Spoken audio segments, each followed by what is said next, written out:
Laurent qui nous dit: est-ce que Diop reste? C'est vrai qu'on peut s'intéresser aux joueurs qui étaient courtisés. On a vu aussi information Mathis de Tourbé dans la journée, notamment En fait, avec le match de la Roma. pour résumer, il y avait deux joueurs qui effectivement étaient potentiellement sur le départ ces derniers jours. Momo Diop va rester, a priori va rester. Il était courtisé, notamment à l'étranger, visiblement. Indique qu'il ne s'est pas fait, en tout cas. Donc, dernière news là, que j'ai essayé encore de faire confirmer avant ce live. Donc, Momo Diop, normalement, va rester à l'Estac, ce qui est quand même une bonne nouvelle.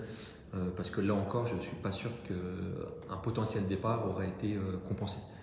Le deuxième joueur qui était courtisé, c'était Ismaël Boura. Lui, il avait d'ailleurs démarré la saison presque comme un départ acquis, puisqu'il s'entraînait, mais à des postes un petit peu bizarres. Même en match amical, il était lié. Enfin voilà, on pouvait sentir qu'il allait partir. Et à ce jour, il est là, Ismaël Boura. Mais l'information qu'on peut donner, c'est que la porte n'est pas fermée pour un départ du latéral gauche dans les marchés qui sont encore ouverts à l'étranger, puisque vous savez que si la France, ça se termine là aujourd'hui à 20h, cela dit à 20h, il y a d'autres marchés dans d'autres pays étrangers qui sont ouverts.